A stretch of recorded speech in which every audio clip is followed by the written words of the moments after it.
Hello everyone, welcome to school of GS. दोस्तों, इस video में हम लोग सिक्स्थ शेड्यूल के अंदर जो भी इंपॉर्टेंट चीज़ें हैं विद स्पेशल रेफरेंस टू टीटीएएडीसी तो सब कुछ कवर करेंगे। सभी क्वेश्चंस यहाँ पर एमसीक्यू फॉर्मेट में होगा और ये वीडियो स्पेशली जो अपकमिंग एग्जाम है आप लोगों का टीटीएएडीसी के जो रिक्रूटमेंट चल रहा है उसी के लिए है।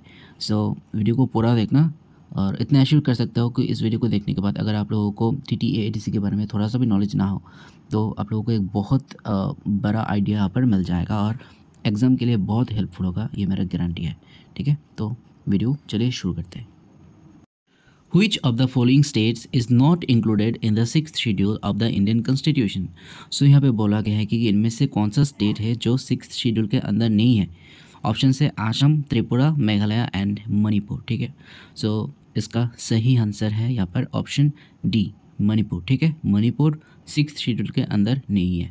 अब चलिए थोड़ा इसका डिस्कशन करते हैं। सिक्स्थ शेड्यूल के अंदर टोटल 4 स्टेट्स है। ठीक है, और ये 4 स्टेट आप लोगों को याद रखने का ट्रिक मैंने यहाँ पर दिया है, ट्रिक टू रिमेंबर। एटी मिमी, इसका आप ऐसा याद रख सकते हो, एटी मिमी। देखो चारों स्टेट यहाँ पर नॉर्थ ईस्ट में ही है, इतना तो आप लोगों को याद है, नॉर्थ ईस्ट में ही है। तो एटी मिमी इसको याद रखना। ए से Assam, B T for Tripura, M E for Meghalaya and M I for Mizoram. ठीक है, यहाँ पर मैंने मिमी किस लिए कहा, क्योंकि एम ई भी मी है, एम आई भी मी ही है। ठीक है, तो मेघालय, मिजोरम, एम ए नहीं होना चाहिए, फिर तो मणिपुर आ जाएगा। ओके, सो 2 ही स्टेट है, मी से मेघालय एंड मिजोरम। तो इतना याद रखना, एटी मिमी तो आसाम, त्रिपुरा, मेघालय एंड मिजोरम, तो मणिपुर आ ही नहीं सकता। ठीक है, नागालैंड भी नहीं हो सकता, नहीं मैच होगा। तो इतना याद रखना, एटी मिमी। चलिए अगला देखते हैं। How many autonomous district council is there in total in the 4 states mentioned in the 6th schedule of the Indian Constitution? तो जस्ट अभी मैंने बोला कि 6th शेड्यूल के अंदर टोटल 4 नॉर्थ ईस्टर्न स्टेट्स है जो कि है 80 मिमी। ओके, तो अभी आपको क्वेश्चन क्या है कि इस 4 स्टेट में टोटल कितने ऑटोनोमस डिस्ट्रिक्ट काउंसिल्स है। ठीक है, तो पहले मैं आप लोगों को आंसर बता देता हूँ कि आंसर है यहाँ पर ऑप्शन डी, 10। इन 4 स्टेट में टोटल 10 एडीसी एरियाज है। ठीक है, अभी इसका कुछ डिस्कशन करते हैं। तो अगर हम इस 10 का ब्रेकिंग करते हैं तो यहाँ पर देख सकते हो कि त्रिपुरा में सिर्फ एक एडीसी है जिसका नाम भी आप लोगों को पता है, टीटीएएडीसी। ठीक है, तो जैसे त्रिपुरा में 1 है वैसे आसाम में 3 है, मेघालय में भी 3 एडीसी है और मिजोरम में भी 3 एडीसी एरिया है। तो टोटल कितना हुआ, 10। ठीक है, और चलिए अब इसका मैप में भी देखते हैं। तो यहाँ पर देख सकते हो कि ये हमारा त्रिपुरा है, सिर्फ एक ही एरिया है, एक ही एडीसी एरिया है। ठीक है, और ये मेघालय है, यहाँ पर 3 है, गारो हिल, खासी हिल्स, देन जॉइंतिया हिल, 3 एडीसी एरिया है। और ये जो पोर्शन देख सकते हो ये आसाम में है, बोडोलैंड, ये भी आसाम में है, कार्बी एंगलोंग।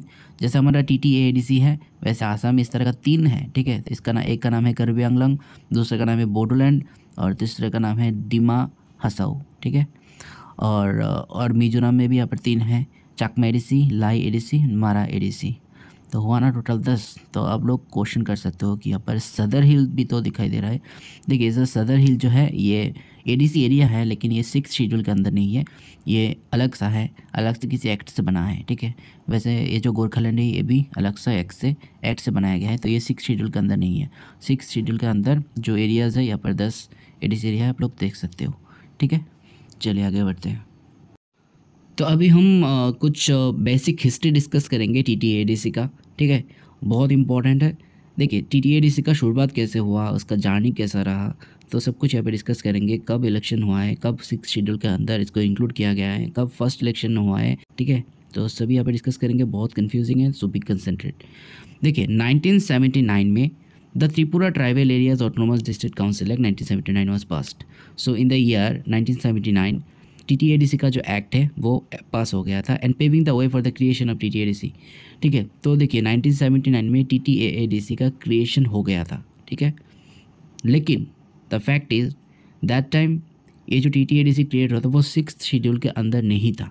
ठीक है, अब देखिए 1979 के जो एक्ट है उस एक्ट के तहत फर्स्ट इलेक्शन कब हुआ है, 1982 में, जनवरी 1982। Elections were held under the 1979 act but this council was later dissolve. तो जो भी लोग इलेक्ट हुए थे बाद में उस काउंसिल को डिसॉल्व कर दिया गया था। ठीक है, अब चलते हैं अगस्त 1984 में। अगस्त 1984 में क्या हुआ, the Indian constitution was amended to include the 6th schedule granting more autonomy to the TTAADC. ठीक है, देखिए इसका मतलब है जब 1984 में 49th इंडियन कॉन्स्टिट्यूशन अमेंडमेंट हुआ था तो उस अमेंडमेंट के तहत यहाँ पर टीटीएएडीसी जो है, त्रिपुरा का जो टीटीएएडीसी है उसको 6th शेड्यूल में ला गया था। ठीक है। और सिक्स शेड्यूल में लाने का मतलब है कुछ मोर ऑटोनॉमी यहाँ पर दिया गया। अच्छा, ऑटोनॉमी का मतलब क्या है? ऑटोनॉमी का मतलब है self governance, independence. Independence in the sense कि आप खुद का डिसीजन खुद ले सकते हैं। तो टीटीएडीसी पहले भी खुद का डिसीजन खुद ले सकते थे, लेकिन उतना ज़्यादा डिसीजन नहीं ले सकते थे, कुछ रेस्ट्रिक्शंस था। तो जब उसको सिक्स शेड्यूल में इंक्लूड कर दिया गया था, तो उसके बाद और भी ज़्यादा पावर यहाँ पे टीटीएडीसी को मिल गया है, ठीक है। तो आप कह सकते हो कि कुछ चीज़ें छोड़ के बाकी सभी डिसीजंस टीटीएडीसी यहाँ पर खुद ले सकते हैं, ठीक है। कुछ ज़्यादा ऑटोनॉमी यहाँ पर मिल गया था। तो 1984 में क्या हुआ था? टीटीएडीसी को सिक्स शेड्यूल के अंदर इंक्लूड कर दिया गया था। उसके बाद 1985 में क्या हुआ? The first election under the six schedule was held, marking the official start of the TTADC as in know it today. तो 1985 में क्या हुआ? जो नया टीटीएडीसी बन गया था, उसके बाद कुछ नए ऑटोनॉमी भी, मोर ऑटोनॉमी यहाँ पर मिल गया था। तो उसके बाद फर्स्ट इलेक्शन हुआ 1985 में, लेकिन वो काउंसिल्स यहाँ पर डिसॉल्व नहीं हुआ था। जैसे 1982 में इलेक्शन हुआ था, काउंसिल डिसॉल्व कर दिया गया था, तो 1985 में ऐसा नहीं हुआ था। तो ये हम इतना कह सकते कि ये ऑफिशियल स्टार्ट है, टीटीएडीसी का एक्चुअली शुरुआत है। जो टीटीएडीसी आज है उसका शुरुआत एक्चुअली वो 1985 में ही हुआ था, सॉरी 1984 में हुआ था, जब उसको सिक्स शेड्यूल में इंक्लूड कर दिया गया था, ठीक है। तो आई think now it is clear. 1979 में टीटीएडीसी का एक्चुअल क्रिएशन हुआ है। 1982 में 1979 की जो एक्ट है टीटीएडीसी का, उस एक्ट के तहत फर्स्ट इलेक्शन हुआ है। उसके बाद 1984 में जो 49th Indian constitution amendment act है, उस अमेंडमेंट एक्ट के तहत टीटीएडीसी को सिक्स शेड्यूल के अंदर इंक्लूड कर दिया गया था। और 1985 में टीटीएडीसी में फर्स्ट इलेक्शन हुआ इंक्लूड करने के बाद, ठीक है। So I think now it's clear. अब क्वेश्चन कैसे भी है आप लोग आंसर कर सकते हो। So let's move to the MCQs। What is the total area of the TTADC? TTADC का टोटल एरिया कितना है? Very important question. इसका आंसर है ऑप्शन ए, ठीक है, 7132.56 square kilometre. Okay. What percentage of the total area of Tripura is covered by the Tripura Tribal Areas Autonomous District Council, that is TTADC? तो TTADC का त्रिपुरा का कितना percent area TTADC के अंदर है? इसका आंसर क्या होगा? इसका आंसर है ऑप्शन बी, 68%, ठीक है, 68%। चलिए, तो यहाँ पर आप लोग TTADC का मैप देख सकते हो। जो एडीसी एरिया, जो लाइट वाला पोर्शन है ये एडीसी एरिया है, और जो ग्रीन वाला पोर्शन है ये नॉन एडीसी एरिया है, ठीक है। चलिए, how many seats are currently present in the Tripura tribal areas autonomous district council TTADC? तो TTADC के अंदर कितने सीट्स हैं? इसका आंसर है ऑप्शन ए, 30 सीट्स, ठीक है। लेकिन 30 सीट्स में से सिर्फ 28 सीट्स का इलेक्शन होता है, और 2 सीट जो है वो गवर्नर नॉमिनेट करते हैं, इसको वो नॉमिनेशन के माध्यम से होता है। और 28 सीटों से 25 सीट्स यहाँ पे शेड्यूल टाइप्स के लिए हैं। तो चलिए अगला देखते हैं। The Tripura Tribal Areas Autonomous District Council Bill 1979 was unanimously passed by the Tripura Legislative Assembly। तो जो मैंने कहा था थोड़ी देर पहले कि 1979 में ही त्रिपुरा TTADC का क्रिएशन हो गया था, वो त्रिपुरा में उसका बिल पास हुआ था, ठीक है। तो वो पास कब हुआ था? इसका आंसर है ऑप्शन ए, मार्च 23, 1979, ठीक है। तो मार्च 23, 1979 में ही इसका क्रिएशन हो गया था। चलिए अगला देखते हैं। Which amendment gave a constitutional sanctity to the Autonomous District Council in Tripura? तो यहाँ पे बोला गया कि कौन सी अमेंडमेंट है जो कि TTADC को कॉन्स्टिट्यूशनल सैंक्टिटी दिया था? तो बार बार मैंने कहा थोड़ी देर पहले, इसका आंसर है option A, 49th amendment act of 1984, ठीक है, 49th अमेंडमेंट एक्ट ऑफ 1984। चलिए, The sixth schedule aims to protect the rights of tribal communities by granting them. So, sixth schedule जो है इसका aim क्या था? To protect the rights of the tribal communities. Okay, by granting them what? इसका answer है option B, limited autonomy within their respective states, ठीक है। तो यहाँ पर ऑटोनॉमी तो दिया गया है, लेकिन कुछ रेस्ट्रिक्शंस है, तो इसलिए इसको लिमिटेड ऑटोनॉमी कहते हैं। तो limited autonomy within their respective states. चलिए, The first election under the sixth schedule has been held in TTADC on dash। So दोस्तों यहाँ पे बोला गया कि फर्स्ट इलेक्शन TTADC कब हुआ है, लेकिन यहाँ पर सिक्स्थ शेड्यूल मेंशन किया है। So the answer would be definitely option A, 1985, 30 जून 1985, ठीक है। अगर यहाँ पर सिक्स शेड्यूल ना होता एंड ऑप्शंस में 1982 होता, तो 1982 ही आप लोग मार्क कर सकते थे। और ऐसा कभी नहीं होगा कि 1982 1985 दोनों ही यहाँ पर कभी नहीं देगा, ठीक है। So you have to use your common sense, okay. चलिए, the constitution 49th amendment act 1984 came into effect on which day. तो जो 49th अमेंडमेंट एक्ट है 1984 का, वो कब इफेक्ट हुआ था? इसका आंसर है ऑप्शन बी, सितंबर 11 1984। कोई ट्रिक्स नहीं है इसके लिए, आपको याद ही रखना होगा, सितंबर 11 1984, ओके। चलिए, on which day TTADC starts its functioning as per the 49th Amendment Act of 1984 or the 6th Schedule of Indian Constitution। So यहाँ पे बोला गया है कि TTADC का जो फंक्शन है वो कब से शुरू हुआ है as per the 49th Amendment Act और 6th Schedule। इसका आंसर क्या होगा? इसका आंसर है ऑप्शन ए, 1 अप्रैल 1985। सो यहाँ पर आप लोगों को एक कन्फ्यूजन हो सकता है क्योंकि प्रीवियस क्वेश्चन में आप लोगों ने देखा कि 49th अमेंडमेंट एक्ट 1984 इफेक्ट कब हुआ था? 11 सितंबर को, ठीक है। लेकिन ये TTADC में अप्लाइड हुआ है 1 अप्रैल 1985 को, ठीक है। तो चलिए इसका एक क्लैरिफिकेशन देते हैं। September 11 1984, the 49th Amendment Act was passed by the Parliament of India. This act included the provisions for bringing the TTADC under the ambit of the 6th Schedule of the Constitution, granting its greater autonomy. So यहाँ पे बोला गया कि 49th Amendment Act पास होने के बाद, parliament पे पहले पास हुआ है, उसके बाद उसका इफेक्ट हुआ है। तो इफेक्ट कब से हुआ है? 11 सितंबर 1984। सो इफेक्ट होने का मतलब ये नहीं कि जिस दिन से 49th अमेंडमेंट जो बिल है वो एक्ट बन गया उसी दिन से TTADC का फंक्शनिंग शुरू हुआ है, ऐसा नहीं है, ठीक है। तो वो एक्ट का जो इफेक्ट हुआ है वो कब से हुआ है? 11 सितंबर 1984। लेकिन उस एक्ट के तहत TTADC अपना जो फंक्शनिंग स्टार्ट किया है और उस एक्ट का जो प्रोविजंस है वो TTADC में कब से लागू हुआ है? वो है 1 अप्रैल 1985, ठीक है। तो अब ये पढ़ते हैं 1 अप्रैल 1985। The provision of the 6th Schedule as amended by the 49th Amendment Act were applied to the TTADC. This marked the official date when the TTADC gained its enhanced autonomy and powers outlined in the 6th Schedule.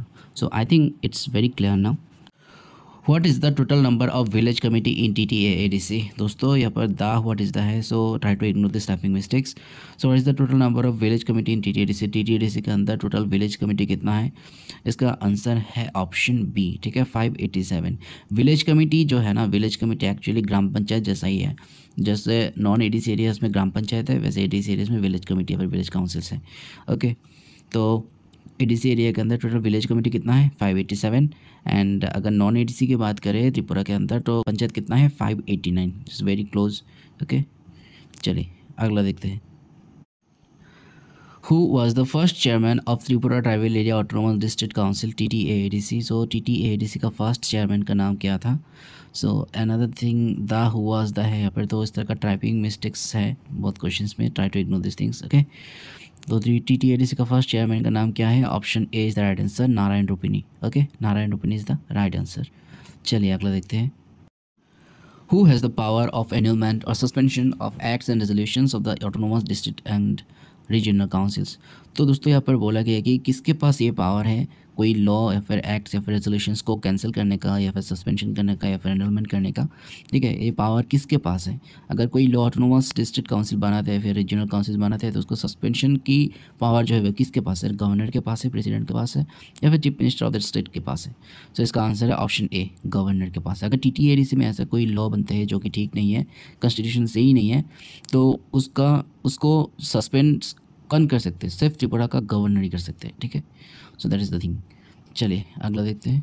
Which article of the Indian Constitution envisages a special system of administration for scheduled areas and scheduled tribal areas?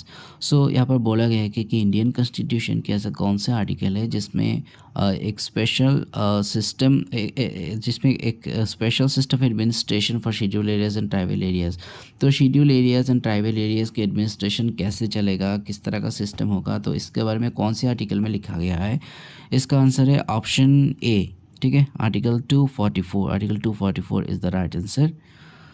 दोस्तों Indian constitution में total 12 schedule 25 parts and 440 articles है, ठीक है। So I think you should have a clear idea that कौन सा schedule, कौन सा part, कौन सा आर्टिकल यहाँ पर जो ADC से रिलेटेड है, ठीक है। तो यहाँ पर देख सकते हो कि 2 शेड्यूल है, एक है शेड्यूल 5 एंड शेड्यूल 6। आर्टिकल की अगर बात करें तो यहाँ पर एक ही आर्टिकल है जो कि डायरेक्टली रिलेटेड है, ये है आर्टिकल 244।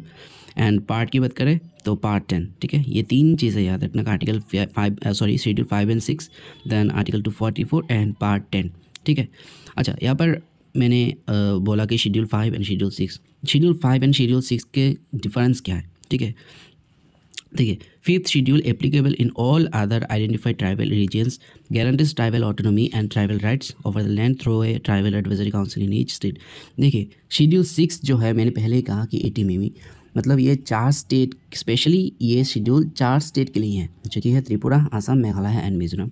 तो अदर देन दिस 4 स्टेट्स, बाकी जितने सारे भी एरिया में जो ADCs है, तो उसके लिए यहाँ पर शेड्यूल 5 है, ठीक है। So that is the difference कि अदर देन दिस 4 स्टेट्स ये शेड्यूल 5 के साथ रिलेटेड है, एंड शेड्यूल 6 में सिर्फ 4 स्टेट है। ओके, चलिए। Which part of the Indian Constitution deals with the administration of the schedule and tribal areas? तो जस्ट अभी मैंने कहा कौन सा पार्ट यहाँ पर रिलेट करता है, इसका आंसर है part 10। Option B is the right answer, part 10। Okay, चलिए। So this is the last turn. उसके बाद हम लोग PDF के बारे में बात करेंगे, PDF कैसे डाउनलोड कर सकते हो। Which of the following statement is correct about the schedule areas and the welfare of the scheduled tribes? तो इसमें से कौन सा, यहाँ पे 2 ऑप्शन है, 2 ऑप्शन में से आपको बताना है कि कौन सा सही है, कौन सा सही नहीं है, ठीक है। तो ऑप्शन 1 में है it is mentioned in article 339 of the Indian constitution, and option 2 है article 339 clause 2 provided executive power to the union that extends to give directions to the states. तो जैसे कि मैंने कहा कि there is one article 244, article 44 directly related है। Other than this 244 there are some other articles also. So this is article 339 then 339(2), that is not directly related. यहाँ पर दोनों ही ऑप्शन सही है, option C is the right answer. Okay, so this much for today. सो अगर आप लोगों को PDF चाहिए तो आपको टेलीग्राम चैनल में ज्वाइन होना पड़ेगा, ठीक है। And for that the link is already given in the description. अगर लिंक काम नहीं कर रहा है तो आप लोग कमेंट कर सकते हैं, या फिर आप लोग टेलीग्राम चैनल पर जाकर सर्च कर सकते हैं स्कूल ऑफ GS, जैसे है यहाँ पर स्पेलिंग वैसे ही लिखना, ठीक है, तो चैनल मिल जाएगा। So that is all about today session. So thank you so much for watching this video.